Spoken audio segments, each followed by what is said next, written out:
Who is Kyle Rittenhouse? On August 25, 2020, during a period of political unrest and protest in the city of Kenosha, Wisconsin, a 17-year-old named Kyle Rittenhouse fatally shot 2 men and wounded a third using a semi-automatic AR-15 rifle during several confrontations over the course of the night. The events of that tragic night have become a heavily politicized firestorm, with right-wing politicians embracing Kyle's actions as both self-defense and part of the Second Amendment's right to bear arms, while many left-wing activists believe Kyle was a vigilante and a prime example of the racial double standards in America's current justice system. And while Kyle was deemed not guilty legally by a jury of his peers on November 19, 2021, the debate as to whether what happened in Kenosha that night was in any way moral continues to be ongoing. To better understand what happened that night in Kenosha, we first need to explore the events leading up to it. On August 23, 2020, an African-American man in Kenosha named Jacob Blake was shot 7 times from behind after already being tasered, with 4 of the fired bullets striking him in the back and leaving him completely paralyzed from the waist down. As a result of the shooting, protests in the name of the Black Lives Matter movement began to have a resurgence in Kenosha, the movement having already begun to grow nationally following the high-profile deaths of several other African-American men during interactions with police, particularly the case of George Floyd, which had already caused nationwide protests earlier in the summer. In the days following Jacob Blake's shooting, more and more peaceful protesters began showing up in Kenosha during the day, but with things becoming more hectic at night, with property damage and arson beginning to pop up in some of the more dangerous areas of the protest. After social media began to spread imagery of the few examples of arson from the previous night, numerous right-wing militias began to coordinate their members to make efforts to defend property in Kenosha and counter-protest against the BLM protesters, despite BLM's official stance of peaceful protests. Left-wing activists also began to show up in greater numbers as a response to the attention the city was getting on right-wing media, despite the city putting an evening curfew into action in an attempt to calm down the wilder events that were happening after nightfall, with over 250 National Guard members deployed to the city around the time that the tragic shootings were to occur. A militia made up of several groups and the Boogaloo Boys, a right-wing group that's stated goal is the beginning of a second American Civil War, began to accumulate around a car dealership and automotive business called CarSource, which had allegedly been sending out messages on social media for militias to guard their business against any chance of arson or property destruction, after suffering allegedly $1.5 million in damages from the previous night's rallies. It was this location that Kyle Rittenhouse had originally come to Kenosha to allegedly defend. Despite not living in the city himself, Kyle was a 17-year-old boy from Illinois, living about 20 miles from Kenosha proper. Having participated in local police cadet programs and posted publicly with support for the Blue Lives Matter pro-police movement, Kyle claimed that his primary motivation for being at the protests was to act as an armed medic,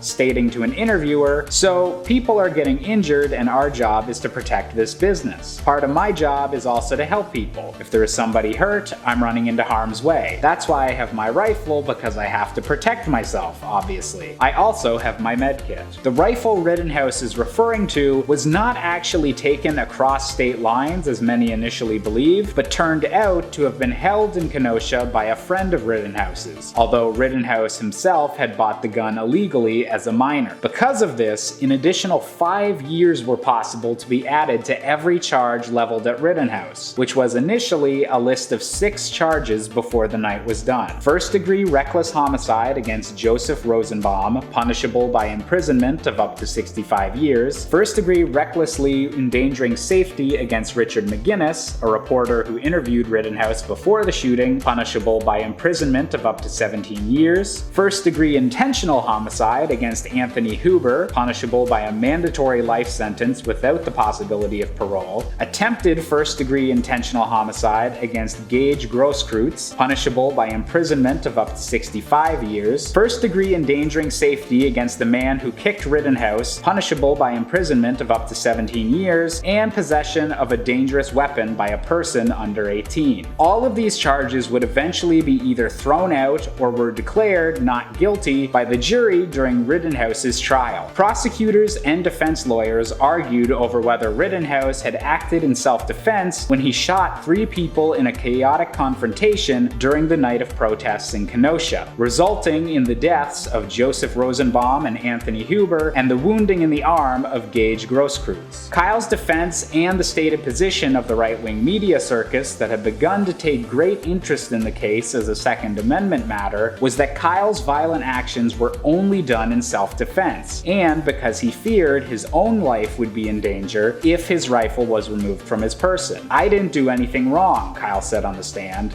"I defended myself." The prosecution argued that Rittenhouse was a chaos tourist who had acted carelessly when shooting Rosenbaum 4 times and Huber once, killing them both and shooting and injuring Grosskreutz, arguing that Kyle could have either fired into the air or should have never been in Kenosha during the night of the riots to begin with. However, with several bits of evidence such as Kyle's statements potentially inciting violence and the legality of Kyle breaking the curfew order that was under effect in Kenosha being decided as inadmissible, the prosecution had a hard time making the case to the jury that any laws had been intentionally broken by Kyle Rittenhouse's actions. This is due to the United States legal system placing a relatively small burden of proof on the concept of self-defense in the state of Wisconsin. And in the eyes of the jury that was decided on for the Rittenhouse trial, the defense team made a compelling enough case for Kyle being allowed to carry his AR-15 and eventually using it when he believed his life to be in danger following threats and attempts at grabbing his weapon. No matter what side of the political aisle you fall on, we should all be able to agree that the events that occurred on the night of August 25th, 2020 in Kenosha, Wisconsin were an absolute tragedy. Regardless of local laws and the legality of the chaos that went on that night, having armed civilians facing off against one another in the streets of an American city is a dangerous situation, and one that tragically escalated until lives were lost and ruined forever. If you thought this breakdown on the Kyle Rittenhouse case was helpful, be sure to like and subscribe to Life's Biggest Questions.